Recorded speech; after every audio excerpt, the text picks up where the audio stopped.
Scorpio. Let's jump into it and have a look and see what's coming up for Scorpio, Sun, Moon, Rising, Venus. First of all, in regards to love. Scorpio, Sun, Moon, Rising, Venus.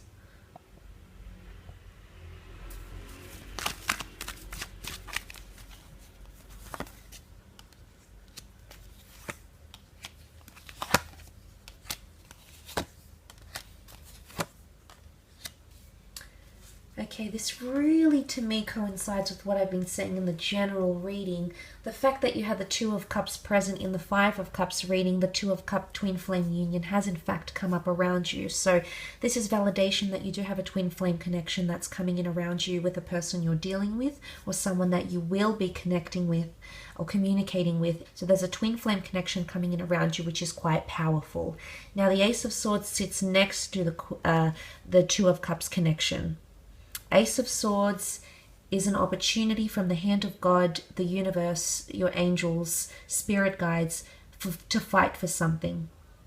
And like I said, it's all or it's nothing. Leaving or fighting for something.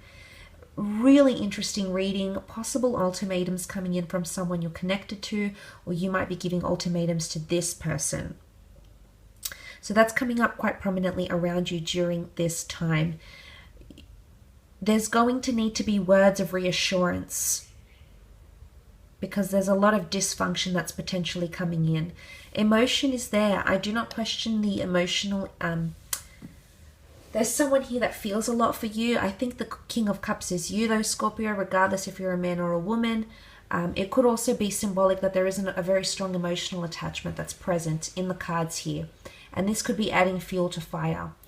Maybe you're still linked to someone. Maybe you're still attached because deep down you know it's a twin flame. Maybe it is an opportunity to fight for that connection. So I guess it might be one way of seeing what happens here, because Ace of Swords is mentality, is mental clarity, reassurance, validation through words, through spoken words. And you also have that Six of Swords here. Now for some of you, Six of Swords is moving away from a situation or moving away from a person. Whether it's physically moving away or disconnecting mentally, there's some sort of exodus that's taking place here. And the Fool welcomes in new beginnings. The Fool card is all about, and as is the Magician, is all about exploring new opportunities. Surrendering to what is. Again, the question I ask to you is, are you ready to give up on something just yet? Because I feel like you hold a lot of power and or influence to keep something going or to end it. Somehow I think for a lot of you, you have more control than you think you do. Maybe you have more of the upper hand. Okay, the upper hand here, you've got more jurisdiction, you've got more say, you've got more authority, you've got more control. You hold the wand, you hold the baton with the, in these cards with the Aries, the Magician and the Knight of Wands. If you're dealing with a fire sign, I do feel like things could be very, very fueled between the both of you. There might be someone to come to visit you, and it might be a surprise. There might be an unexpected visit or a conversation you weren't anticipating that might take place. There's a reunion here, or a date, or a connection, or an important meeting that will take place. But the boat is here, and the boat is protection. Maybe you need to go into something a little less vulnerable.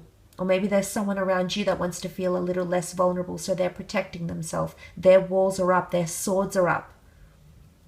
They could be counteracting what you're saying. There's dysfunction, there's lashing out, there's explosive or impulsive behavior with the Five of Wands. So this is something you might be expecting in your relationships. Again, pressure to build foundations. But I feel like it's an opportunistic time to build some sort of foundations. I do. Some of you might be moving away though. Some of you whilst you acknowledge that this is a twin flame union, maybe this is a spouse, maybe this is someone you're wanting to get to know, maybe this is someone you feel deep down you have a special connection. I do think it's for a reason. It's not for nothing here, Scorpio. It's here to teach you something. In one way, the Ace of Swords can also be seen as removing negative thoughts, removing toxic energy from our lives. And maybe there's a twin flame union here because this person in some way has to inspire you to do that. Maybe they're the source of that toxic energy. I don't know. Maybe it's someone else or something else that is the source. But the Ace of Swords, this is your time to shine, to remove that toxic energy. And I feel that window of opportunity is coming in around you and your lover or whoever you're dealing with in regards to love. But for some of you, it's completely different. There's a beautiful new emotional attachment that's being formed, a very strong emotional attraction here. Aces tend to be pretty promising chapters in our lives, and this one is coming from the hand of God, which is very, very nice. So I do feel, it can even be an overseas attraction or someone that you meet very briefly. A moment in time. Remember, the magician brings things to us almost in an instant and takes them away. And maybe there's a connection here and you're going to find you're growing nostalgic over this connection.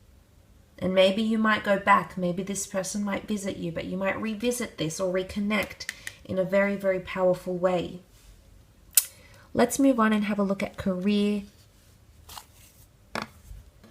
business, finance. See what's coming up for you though, Scorpio, in these areas of your life.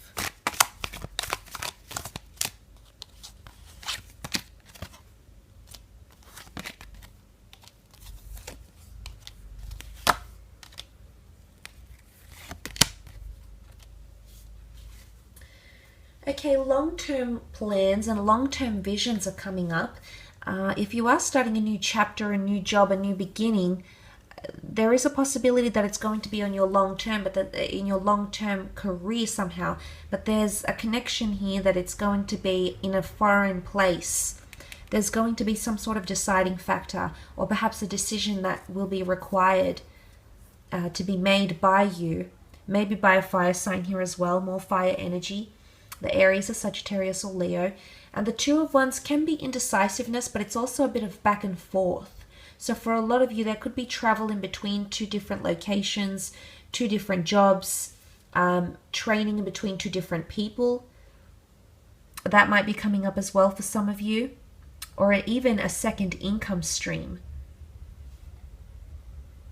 An opportunity to make more money or welcome more money. But some of you, there is a job opportunity here that's waiting, but it's further away. Again, it might not be something you were planning. It might come up very spur of the moment. Magician, instant opportunities. The Fool card goes with it, runs with it. So impetuous decisions might be made by you this month, Scorpio, in career, in business, in finance. There might also be a second component, a second product, or a secondary type of service that you might be adding to an existing company or an existing business or an existing creative pursuit. The good news is that some of you have a lump sum of money coming in with the King of Pentacles. This is ownership. You owning something, signing for something, having possession of it, might be an asset, and you might be the owner of a new work laptop, a new phone. It might be that you're gaining a new asset, that the company is expanding, they're adding another franchise or opening up another location. A lot of expansion coming forward with the King of Pentacles. But it is Taurian energy, and Taurus is ruled by Venus. So in regards to the context of career and creative pursuits, Venus likes nice things. She represents nice things, luxury things, affluent people, well-connected clients, people with money, people who have prestigiousness, people who have titles, people who are in certain elite social circles, because the King of Pentacles has been through it all. So he's in that type of circle that elevates him. So there might be a destined Taurus coming into work for you, working with you, or guiding you in some way, or money, ownership, possession is coming up around you. Big news potentially coming in with the Eight of Wands. You also have the Eight of Pentacles. 2 8s, very, very nice here, Scorpio. But potential news and correspondence coming forward here. It's like a flock of emails or texts or correspondence, letters of some regard, and there's going to be a lot of back and forth. So movement or progression, climbing the ladder. Okay, so evolution or something evolving is coming up around you in career or business, or a conversation will unfold fairly nicely, but developments essentially. Climbing the retail ladder, the corporate ladder, climbing the industry, climbing the ladder to success can also be analogized in this way as well. So that is looking quite positive for you. And the fact that you also have another 8 here, which has come up in the form of the 8 of Pentacles, is also very, very nice. Now, the 8 of Pentacles is a great number of equalizing, paying off debts, working hard towards money, managing your budgets, managing your finances, excelling at skills, learning new skills for money-making opportunities or for career or creative expansions. But it can also represent quite a bit of money, or you working towards quite a bit of money. You might be dealing with an expensive product. You might be working with an affluent client. You might be working on a major deal, a major estate, something that's quite costly. It could be very, very groundbreaking for your career. And for the most part, there could be success and completion, and that competition that I mentioned could be coming in because there's people envious of success. There's people competing for the same thing, whether it's acknowledgement, whether it's money, whether it's a bonus, whether it's a competition in the workplace, whether it's competing for the client's time or energy or resources, or competing for the client's favors. Whatever it is, that is coming up around you. I will leave it at that though, Scorpio, but I do want to thank you for tuning in. It really does mean a lot.